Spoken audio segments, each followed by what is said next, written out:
সুপ্রিয় চতুর্থ শ্রেণীর শিক্ষার্থীরা, তোমরা কেমন আছো?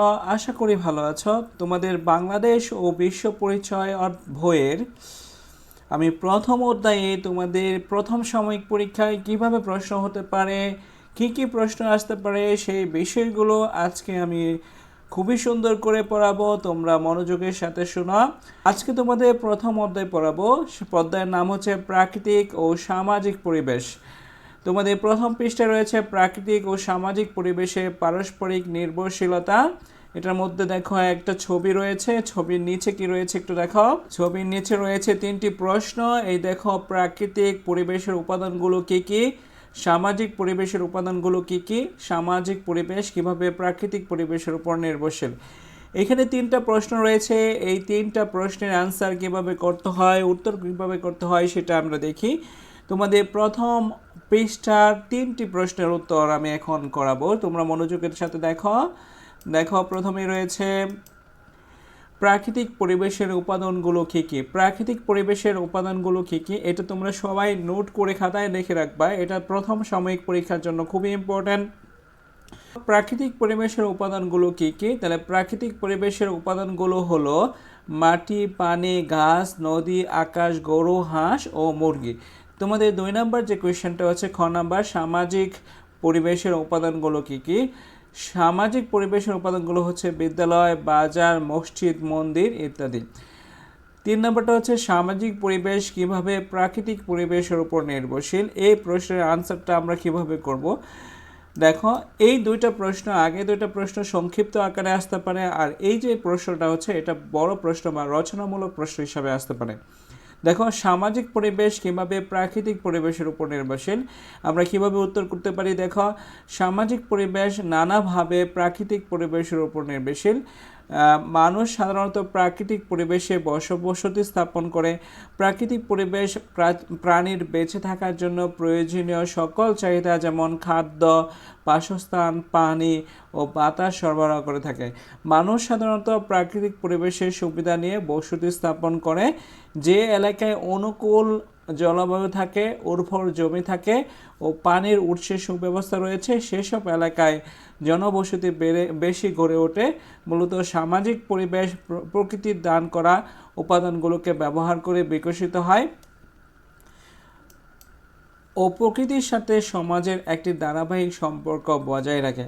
আমরা এইটুকু যদি দেই তাহলে এই সামাজিক পরিবেশ কিভাবে প্রাকৃতিক পরিবেশের উপর নির্ভরশীল, এই প্রশ্নের উত্তর হয়ে যাবে। তোমরা সুন্দর করে এটা নোট করে খাতায় লিখে রাখবা এবং পরবর্তীতে এটা মুখস্থ করবা। দেখো, এরপরে কি প্রশ্ন হচ্ছে, এরপরে তোমাদের দ্বিতীয় পৃষ্ঠায় তোমাদের একটা অনুচ্ছেদ আছে। এই অনুচ্ছেদটা আমরা এখন পড়ব এবং এই অনুচ্ছেদ অনুযায়ী বাকিগুলো প্রশ্নের আনসার করব। দেখো, পরিবেশ আমাদের জীবন জীবিকা নির্বাহে উল্লেখযোগ্য ভূমিকা রাখে। আমি যতটুকু ডাক দেব তোমরা তোমাদের বইয়ের মধ্যে এটা মিলিয়ে অতটুকু ডাক দেবা, এটা থেকে প্রশ্ন আসবে। আমাদের পোশাক আশাক, খাবার দাবার, চাল চলন অনেকটাই পরিবেশ প্রকৃতির উপর নির্ভরশীল। তাহলে আমাদের এখানে কি, এটা ডাক দাও। দেখো, আমাদের পোশাক আশাক, খাবার দাবার, চাল চলন অনেকটাই প্রকৃতির উপর নির্ভরশীল। যেমন শীতে একটু রোদ পেলে আনন্দ পাই, গরমে রোদ থেকে দূরে থাকার চেষ্টা করি। প্রচণ্ড গরমে গাছের ছায়ায় শান্তি পাই। গাছপালা তাপমাত্রা কমে পরিবেশকে সতেজ ও আরামদায়ক করে তোলে। নির্মম বাতাস দেওয়ার জন্য আমরা শহর থেকে দূরের কোনো সবুজে ঘেরা প্রকৃতিতে বেড়াতে যাই। যে যানবাহন ভ্রমণ করি তা আবার চলে তেল, বিদ্যুৎ বা গ্যাসে। প্রকৃতি এসব জ্বালানি সরবরাহ করে, তবে জ্বালানির এই মজুত, এই যে তোমাদের এখান থেকে একটা প্রশ্ন আসছে ছোট, এখান থেকে একটি শূন্যস্থান আছে তোমাদের। জ্বালানির এই মজুদ অফুরন্ত নয়, একদিন শেষ হয়ে যাবে। জ্বালানির মজুদ কি হয়ে যাবে, একদিন শেষ হয়ে যাবে। সূর্য সকল শক্তির উৎস। কি সকল শক্তির উৎস? সূর্য। আমরা পরিবেশ বান্ধব সৌরশক্তি বিভিন্ন কাজে ব্যবহার করে থাকি। সূর্যের আলো সবুজ উদ্ভিদের খাবার তৈরির অন্যতম উপাদান। তাহলে সবুজ উদ্ভিদের খাবার তৈরির অন্যতম উপাদান কি? সূর্যের আলো। আবার এই সবুজ উদ্ভিদই অনেক প্রাণীর খাবার। কি করে খাবার হিসেবে ব্যবহার করে। উদ্ভিদ জন্মাতে মাটি দরকার, মাটি ছাঁকুনির মতো কাজ করে। বৃষ্টির পানিকে বিশুদ্ধ করে ভূগর্ভে জমায়, এই পানি আমরা পান করি। কৃষক এই মাটিতে ফসল ফলায়, তারা মাটির যত্ন নেয়, আবার কীটনাশক ব্যবহার করে মাটি দূষিত করে। আমরা অনেকে ইট তৈরির জন্য মাটি বিক্রি করি, এতে মাটি কি হয়, নষ্ট হয়। যেখানে সেখানে যেখানে পলিথিন ও প্লাস্টিকের জিনিসপত্র ফেলে মাটি নষ্ট করি, এগুলো হচ্ছে মাটি কিভাবে দূষিত হয় এটার প্রশ্ন। এছাড়া উপকূলীয় অঞ্চলে বাদ দিয়ে চিংড়ি চাষ মাটির লবণাক্ততা বাড়ায়, ফলে ফসল উৎপাদন ও বিশুদ্ধ পানির উৎস কমে যায়। তাহলে যদি আমি উপকূলীয় অঞ্চলে কী করি, চিংড়ি চাষ করি, তাহলে মাটির লবণাক্ততা বেড়ে যায়, আর তার ফলে ফসল উৎপাদনও কমে যায়, বিশুদ্ধ পানির উৎস কমে যায়। দেখো, হাওর বাওর নদী নালায় প্রচুর মাছ পাওয়া যায়। তাহলে হাওর বাওর নদী নালায় কি পাওয়া যায়, প্রচুর মাছ পাওয়া যায়। ফলে এইসব এলাকায় মৎস্যভিত্তিক অর্থনৈতিক কর্মকাণ্ড গড়ে ওঠে। মৎস্যভিত্তিক অর্থনৈতিক কর্মকাণ্ড এসব এলাকায় গড়ে ওঠে। মানুষ মাছ ধরে নিজের চাহিদা মেটায় এবং অনেকে তা বিক্রি করে অর্থ উপার্জন করে। কেউ নৌকা চালিয়ে জীবিকা নির্বাহ করে, কিন্তু এসব জলাশয় আজ হুমকির মুখে। কিভাবে? ময়লা আবর্জনা ফেলার কারণে পানি দূষণে উদ্বেগযোগ্য বেড়ে এসেছে। এখন দেখো, ময়লা আবর্জনা ফেলার কারণে পানি দূষণ উদ্বেগজনকভাবে বাড়ছে। একইভাবে নগরায়ন, প্রযুক্তির উন্নয়ন ইত্যাদি ফলে বেড়ে যায় বায়ু দূষণে। যে বায়ু দূষণ কী জন্য হয়? বায়ু দূষণের দুটো কারণ হচ্ছে নগরায়ন হয় আর প্রযুক্তির উন্নয়ন হয়। এরপরে দেখো কি লেখা আছে, দেখো এখানে আছে বায়ু দূষণের বাড়ছে, বায়ু দূষণের ফলে যে রোগগুলো হচ্ছে, বলে যদি প্রশ্ন আসে বায়ু দূষণের ফলে যে ক্ষতিকর প্রভাব সেগুলো লেখো। তাহলে বায়ু দূষণের বাড়ছে রোগ ব্যাধি, ব্যাহত হচ্ছে ফসল উৎপাদন, কমছে মানুষের স্বাভাবিক আয়ু। তাহলে আবার জনসংখ্যা বৃদ্ধির ফলে খাদ্য, পানি, বাসস্থান, জ্বালানি ইত্যাদি চাহিদা বাড়ছে।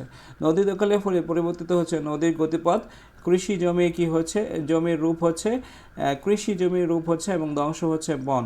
এতে বনের উপর নির্ভরশীল মানুষের ভোগান্তি বাড়ছে। বনের উপর যে মানুষগুলো নির্ভর করে তাদের ভোগান্তি বাড়ছে। বাড়ি বা আসবাবপত্র তৈরির উপকরণ দুষ্প্রাপ্য হয়ে পড়ছে। অন্যদিকে পাহাড়ের মাটি ও ঘাস কাটার ফলে, যে পাহাড়ের মাটি কেটে ফেলা এবং গাছ কাটার ফলে ভূমিধস হচ্ছে, ভূমিধস হয়। এতে মাটি চাপা পড়ছে ঘরবাড়ি, গৃহপাশে পালিত পশু। তাহলে মাটি চাপা পড়ছে ঘরবাড়ি ও গৃহপালিত পশু, এমনকি মানুষও মাটি চাপা পড়ছে। শুধু মানুষ নয়, পাহাড় ও বন ধ্বংসের চরম বিপদে আছে বন্যপ্রাণী। আশ্রয় ও খাবারের অভাবে কোনো প্রাণী পৃথিবী থেকে চিরতরে হারিয়ে যাচ্ছে। এই যে দেখো, আশ্রয় ও খাবারের অভাবে কোনো প্রাণী পৃথিবী থেকে চিরতরে হারিয়ে যাচ্ছে, আবার কোনো প্রাণী বিলুপ্ত হওয়ার পথে। প্রাকৃতিক পরিবেশের এই ব্যাপক পরিবর্তনের জন্য মানুষই দায়ী। এই যে প্রাকৃতিক যে পরিবেশটা আছে, সেটা যে পরিবর্তনটা হয়েছে, সেই পরিবর্তনটার জন্য কারা দায়ী? মানুষ দায়ী। তাই পরিবেশ সংরক্ষণে আমাদের সবার সচেতন হওয়া প্রয়োজন। দেখো, তোমাদের 3 নম্বর পৃষ্ঠায় যে এরকম একটা ছক রয়েছে, এই প্রশ্নটা কিভাবে আসবে, দেখো, প্রকৃতি কোন উপাদানের উপর নির্ভরশীল তার একটি তালিকা তৈরি করা। এই যে দেখো, আমরা প্রকৃতির কোন উপাদানের উপর নির্ভরশীল তার একটি তালিকা তৈরি করো। এই প্রশ্নের আনসারটা হচ্ছে এরকম। দেখো, প্রশ্নটা হচ্ছে যে আমরা প্রকৃতির কোন উপাদানের উপর নির্ভরশীল তার একটা তালিকা তৈরি করি। তাহলে এই প্রশ্নের উত্তর হচ্ছে আমরা প্রকৃতির যে উপাদানের উপর নির্ভরশীল তার একটি তালিকা নিচে দেওয়া হলো। এটা আগে লিখে নেবা, লিখে নিয়ে পরে একটা বক্সের ভিতরে অথবা বক্স ছাড়াও তুমি কি করতে পারো, 1 2 3 করে লিখতে পারো। তাহলে দেখো, 1 নম্বর কি, মাটির উপর নির্ভরশীল, পানির উপর নির্ভরশীল, বায়ুর উপর নির্ভরশীল, খাদ্য, বাসস্থান, জীবিকা, জ্বালানি ও বস্ত্র। তাহলে আমরা 8টা পেয়েছি, আরও অনেক তুমি এখানে লিখতে পারো।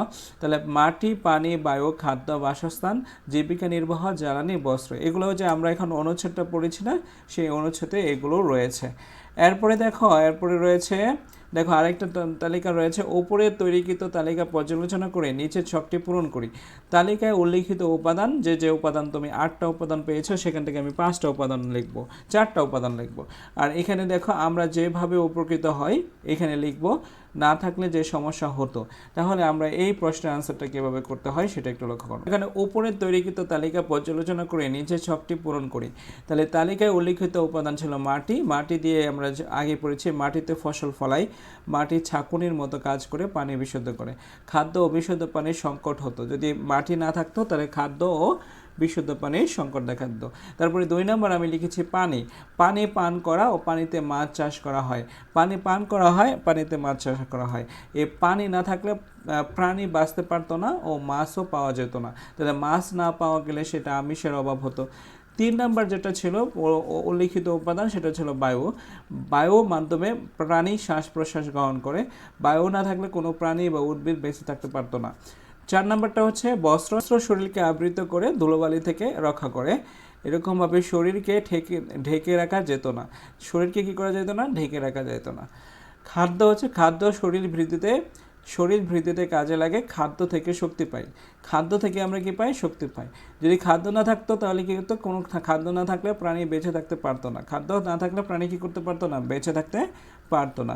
এখন দেখো তোমাদের 4 নাম্বার পৃষ্ঠার মধ্যে কি লেখা আছে। আমি প্রত্যেকটা প্রশ্নের আনসার লিখে দিচ্ছি এবং এগুলো পরীক্ষায় কীভাবে আসবে সেটাও আমি বুঝিয়ে দিচ্ছি। দেখো 4 নাম্বার পৃষ্ঠার এরকম একটা প্রশ্ন আসতে পারে যে প্রাকৃতিক পরিবেশ কিভাবে, তাহলে তোমাদের পরীক্ষায় আসবে এইভাবে, এই থেকে এই পর্যন্ত শেষ পর্যন্ত, যে প্রাকৃতিক পরিবেশ কিভাবে মানুষের কার্যক্রম দ্বারা ক্ষতিগ্রস্ত হয় তার নিচে মাইন্ড ম্যাপে লিখি। এই পুরোটার নাম হচ্ছে মাইন্ড ম্যাপে লিখতে। এখন আমাদের প্রথমে হচ্ছে মাটি কি কার্যক্রম দ্বারা ক্ষতিগ্রস্ত হয়। প্রথমে কীটনাশক ব্যবহার, এটা দিয়েই দিয়েছে তোমাদেরকে প্রথমটা। তাহলে কীটনাশক ব্যবহারের কারণে মাটি কি হয়? ক্ষতিগ্রস্ত হয় বা দূষিত হয়। আর এর তৈরিতে মাটির ব্যবহারের কারণে মাটি ক্ষতিগ্রস্ত হয় বা নষ্ট হয়।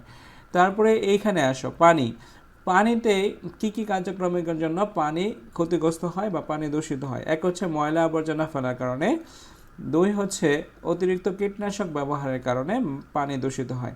3 নাম্বার এখানে দেখো বায়ুর কি কারণে ক্ষতিগ্রস্ত হচ্ছে? নগরায়নের কারণে। অতিরিক্ত নগরায়ন হচ্ছে, ইট ভাটা, বড় বড় অট্টালিকা তৈরি হচ্ছে, গাছ কেটে ফেলা হচ্ছে, এই নগরায়নের কারণে বায়ু দূষিত হয়।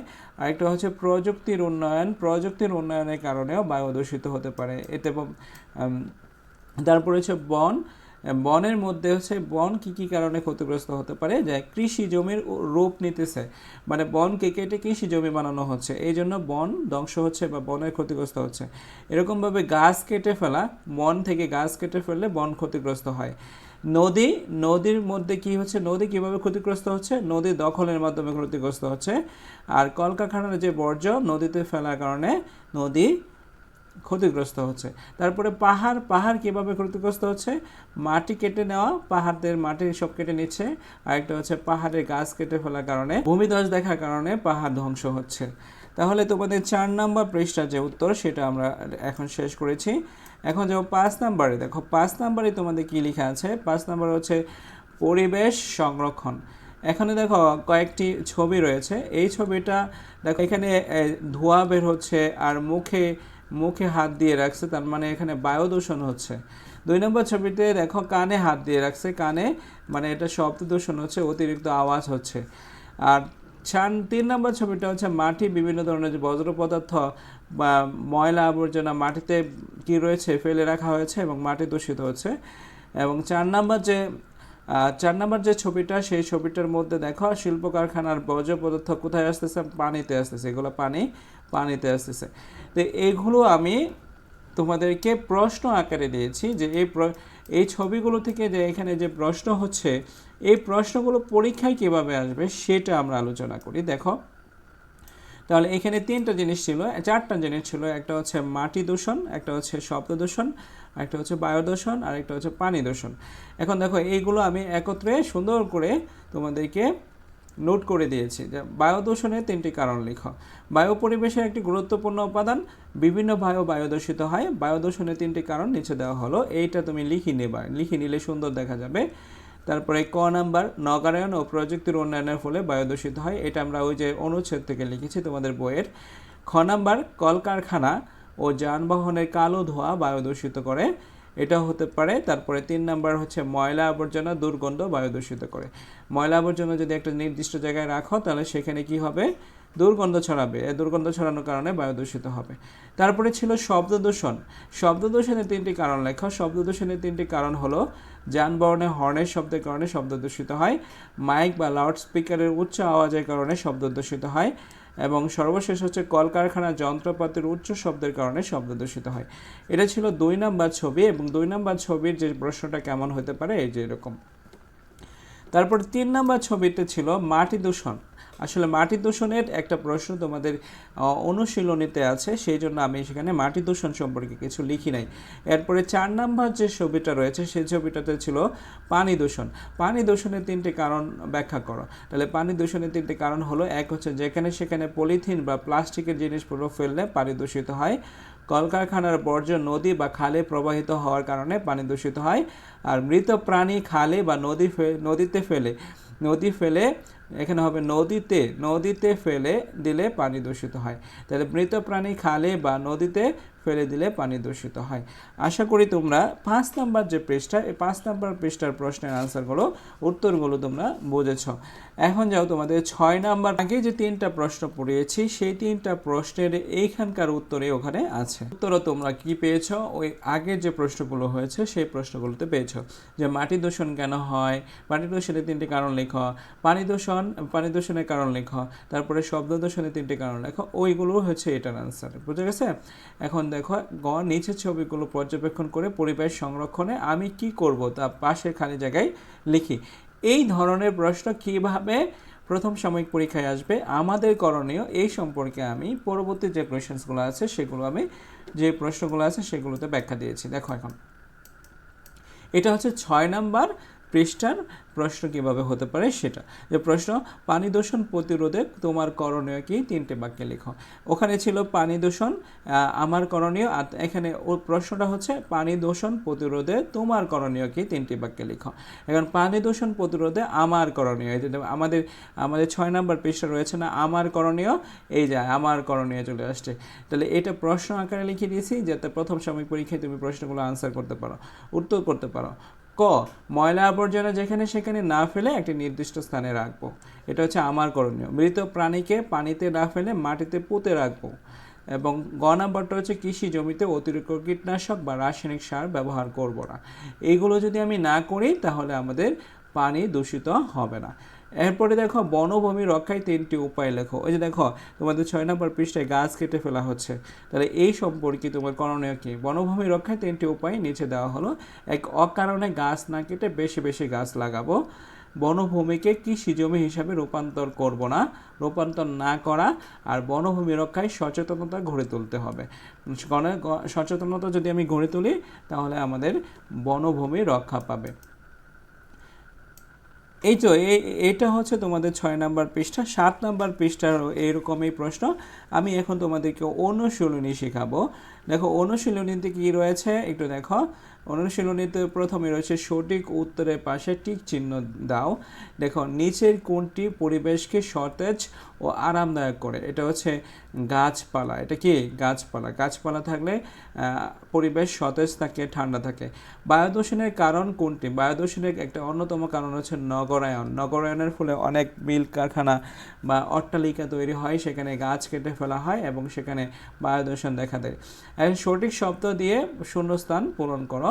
শর্ত হলে তার পাশে স, মিথ্যা হলে তার পাশে মি লিখো। এটা আমি তোমাদেরকে উত্তরের পাশে টিক চিহ্ন দেয়। নিচের কোনটি পরিবেশকে সতেজ ও আরামদায়ক করে? গাছপালা। বায়ু দূষণের কারণ হচ্ছে কোনটি? নগরায়ন। সঠিক শব্দ দিয়ে শূন্যস্থান পূরণ করে। দেখো সঠিক শব্দ দিয়ে কি করতে হবে? শূন্যস্থান পূরণ করতে হবে। 1, প্রাকৃতিক জ্বালানি মজুদ কি অফুরন্ত নয়? আমরা ওই যে অনুচ্ছেদে পড়েছিলাম যে প্রাকৃতিক জ্বালানির মজুদ অফুরন্ত নয়, তাহলে এখানে শূন্যস্থানতে অফুরন্ত বসবে। পাহাড় ও গাছ কাটার ফলে ভূমিধস হয়, এটাও বইয়ের মধ্যে আছে। মাটি ছাঁকনির মতো কাজ করে, বৃষ্টির পানিকে বিশুদ্ধ করে। বৃষ্টির পানি থেকে সে কী করে? বিশুদ্ধ করে। এখানে শূন্যস্থান হবে বিশুদ্ধ। এখন আমরা শর্ত হলে স লিখবো, মিথ্যা হলে মি লিখবো। দেখো প্রথমটা, উপকূলীয় অঞ্চলে বাদ দিয়ে চিংড়ি চাষ করলে মাটির লবণাক্ততা কমে যায়। লবণাক্ততা কমে যায় না, লবণাক্ততা বেড়ে যায়, এই জন্য এখানে মি হবে। মি মানে মিথ্যা। প্লাস্টিকের বোতল জলাশয়ে ফেললে পানি দূষিত হয়, এটা শর্ত। সৌরশক্তি ব্যবহার পরিবেশের জন্য ক্ষতিকর। সৌরশক্তি ব্যবহার পরিবেশের জন্য কি ক্ষতিকর? এটা মিথ্যা। প্রাকৃতিক পরিবেশের সংরক্ষণ আমাদের কর্মকাণ্ডের উপর নির্ভর করে। আমরা কর্মকাণ্ডের উপর যেহেতু নির্ভর করে সুতরাং এটা শর্ত। এটা তাহলে আমরা শর্ত মেথডটা বুঝলাম। এখন তোমাদের সংক্ষিপ্ত প্রশ্ন শিখব।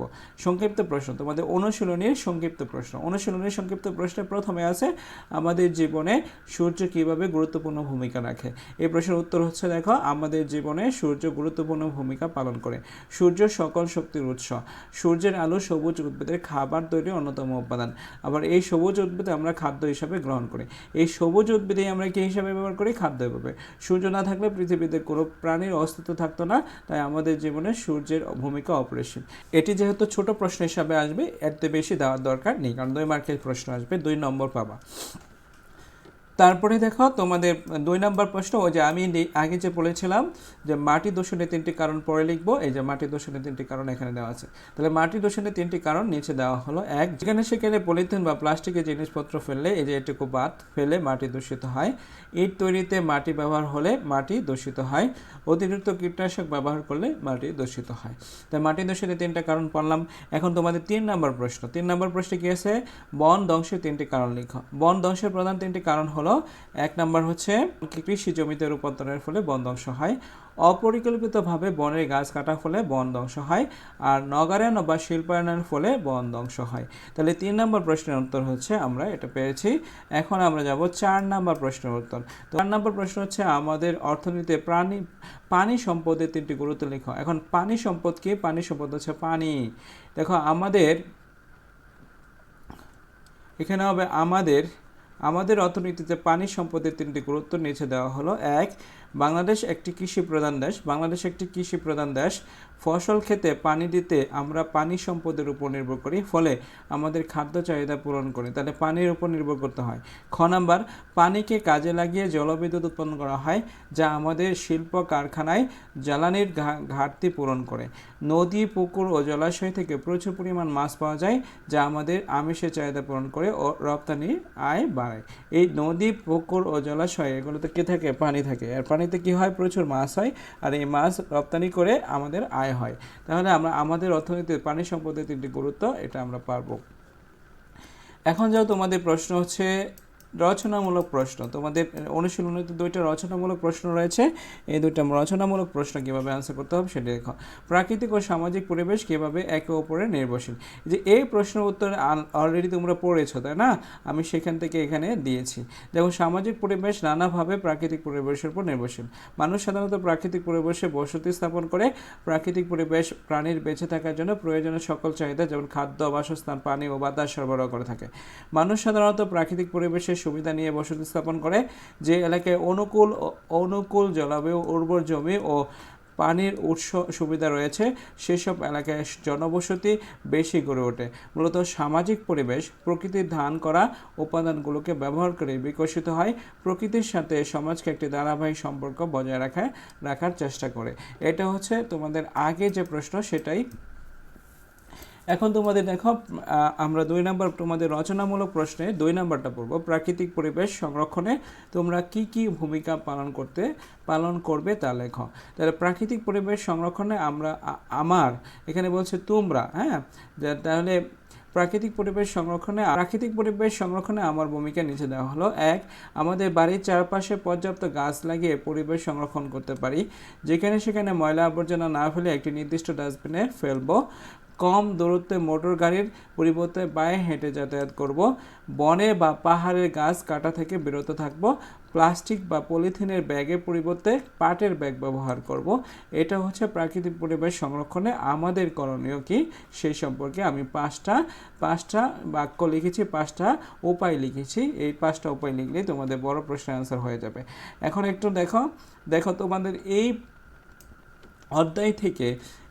অধ্যায় থেকে যে গুরুত্বপূর্ণ প্রশ্ন ছোট প্রশ্ন হিসাবে আসবে সেগুলো হচ্ছে প্রাকৃতিক পরিবেশের উপাদানগুলো কী কী, সামাজিক পরিবেশের উপাদানগুলো কী কী, সামাজিক পরিবেশ কীভাবে প্রাকৃতিক পরিবেশের উপর নির্ভরশীল, আমরা প্রকৃতির কোন উপাদানের উপর নির্ভরশীল, মাটি অথবা পানি অথবা বায়ু কীভাবে আমাদেরকে উপকার করে 3টি ব্যাখ্যা লিখো। এরকম আসতে পারে। বায়ু দূষণের 3টি কারণ লিখো, শব্দ দূষণের 3টি উপায় লিখো। তারপরে আসতে পারে এরকমভাবে তোমরা লিখে রাখো, পানি দূষণ কেন হয় 3টি বাক্যে লিখো। মাটি দূষণ প্রতিরোধে 3টি উপায় লেখো। বন ধ্বংস প্রতিরোধে তোমার 3টি করণীয় কি। আমাদের জীবনে সূর্য কীভাবে গুরুত্বপূর্ণ ভূমিকা রাখে। আমাদের অর্থনীতিতে পানি সম্পদের, এখানে পানি সম্পদের হবে, পানি সম্পদের 3টি গুরুত্ব লেখো। এরপরে হচ্ছে দেখো প্রকৃতি, প্রাকৃতিক ও সামাজিক পরিবেশ কিভাবে একে অপরের উপর নির্ভরশীল। প্রাকৃতিক পরিবেশ সংরক্ষণে তোমরা কি কি ভূমিকা পালন করবে তা লেখো। মাটি, পানি, বায়ু দূষণ কেন হয়, এর প্রতিরোধের 3টি উপায় লেখো। তুমি এই যে এইটি হচ্ছে বড় প্রশ্ন, গুরুত্বপূর্ণ বড় প্রশ্ন, আর এখানে 12টা হচ্ছে গুরুত্বপূর্ণ ছোট প্রশ্ন। তোমরা এই অধ্যায়ের সকল প্রশ্নের উত্তর এই ভিডিওর মাধ্যমে পেয়েছো এবং কিভাবে প্রথম সাময়িক পরীক্ষায় প্রশ্ন আসবে সেই একটা ধারণা পেয়েছো।